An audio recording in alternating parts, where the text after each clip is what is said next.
Open world games have evolved extensively over the years, becoming bigger in scale and implementing all kinds of systems. Some of these hum in the background while you play the game as intended, and only ever really come to the forefront when you're in the mood for some madness. Here are 15 of the craziest things that we've done in open world titles, resulting in hijinks. Building crazy creations.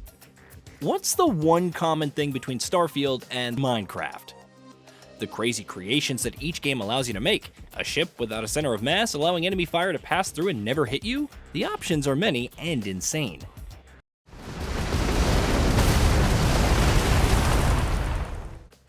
Spending hours and hours in character creation.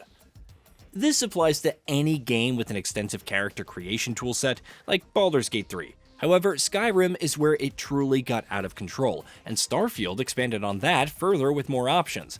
You could argue that it means nothing, but when role-playing as yourself as your ideal version, it's important to get every little detail right, even if it takes hours. Then, start again after playing for a few minutes because you want to change something, which is thankfully not an issue in modern games with mid-game editing options. Diving off skyscrapers.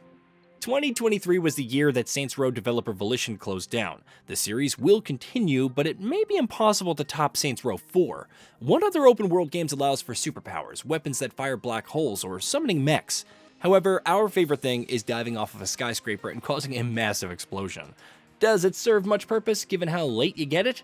No, but it looks incredible. Prototype 1 and 2 did the same thing, causing a massive impact as you landed in the city streets, and that was equally satisfying. Hoarding items. Whatever the genre, there's just something about hoarding items than not using them, and not even when you reach the final stage. It's common in the recent Baldur's Gate 3, but arguably occurs more in games like Skyrim and Starfield. Have you ever packed your house with cheese in the former? How about throwing junk left and right in your spaceship for the latter? Some players stuff their ship with potatoes because why not? Walk the entire map. With how large the maps can be in open world games, one of the craziest things that you could do is walk from one end of the map to the other. Not drive or ride on horseback, but simply walk. It'll take a while whether you're traversing lands between an Elden Ring, but you can do it. Should you do it? Probably not, but it can be fun. Attack NPCs and cause chaos. How many times have you quick saved before unleashing Fus Roda on hapless NPCs? How often would you run through the markets in Red Dead Redemption 2, knocking over vendors as you rushed past? How frequently would you punch a random NPC in Los Santos and see how things played out? Attacking NPCs is an old but relevant pastime that still makes for the most extensive chaos. Fight the cops.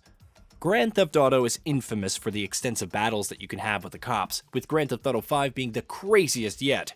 Other games like Cyberpunk 2077 have since caught up with vehicular combat and encounters with max tac if you're a big enough nuisance. Call it rebelling against authority or simply seeking a challenge, but battling the cops and surviving for as long as possible as they throw everything at you is fun. Stalk NPCs. The realism of non-playable characters can vary in open-world games, so it's always fun to hang around and see what they do. In games like Red Dead Redemption 2, following them and seeing what they do throughout the day is fascinating.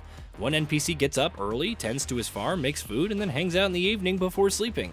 It sounds simple, but seeing others with schedules and watching them play it out is incredible and creepy. Watch random events and do nothing. Conversely, you can just watch some random events in Red Dead Redemption 2 and do nothing. A guy committing a crime? Don't stop him. He'll go on his way, and in a couple of days you can walk in on his public execution. There are several such occurrences in open world titles, and seeing how things play out can be entertaining, if morally dubious. Break into NPCs' houses. After extensively observing an NPC, the next logical course of action, of course, was to try and break into their houses, preferably at night in the case of Skyrim. Maybe you could wake them up and see their reactions. Maybe you could steal everything with or without their permission. Either way, hilarity always ensues. Stop GTA 5's train. The train in Grand Theft Auto 5 is the stuff of legend, running across the map and playing into specific story missions. The question arose then, could you stop it? Players at the time tried everything, which boiled down to lining up as many buses and objects on the track as possible to stop it. Nothing worked, until eventually, someone discovered that parachuting onto it, going towards the front, throwing several C4s and detonating them could do it. Thus did another great GTA experiment come to an end. But it was a crazy time while it lasted. Fling Everything in Metal Gear Solid 5: The Phantom Pain. With how serious the ending to Ground Zeroes was, it's funny how Metal Gear Solid 5: The Phantom Pain lightens the tension in some ways. Not necessarily in the story, though there are some lighthearted moments, but in the gameplay, as you slide around in boxes, deploy cardboard cutouts of decoys, and, well, Fling Everything. Fling cargo containers, Fling sheep, or soldiers. It never gets old, and the lengths that you can go to make everything on the enemy battlefield your own is hilarious. Destroy everything. Destruction in video games is impressive and can be especially fun in games like Teardown. In open world games like Just Cause, it's enjoyable to let loose on the world and cause widespread destruction. Buildings crumble, chains of explosions go off, enemies fly all over the place, the works. And the best part is that the game encourages it. Dig straight down in Minecraft. Minecraft has undergone several changes and new additions since it launched in 2009. Between the nether fortresses, elytra, new biomes, and enemy types, one rule has remained prominent. Never dig straight down. You have no clue what you'll find, and it's just as easy to hit lava that can kill you and destroy your items under most circumstances as it is to find diamonds, probably. Naturally, everyone digs straight down to see what happens and embraces death with gusto. Throwing enemies/players off ledges. With all the insane things that open world games allow for, it's hilarious how something as simple as knocking someone off of a high place can be invigorating.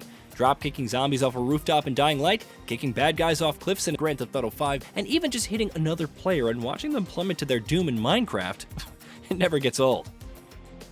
Hey, did you know that we at GamingBolt upload new videos every day? Stick around, drop a like, subscribe, and hit that bell, and let us know what kind of content you'd like to see in the future with a comment below.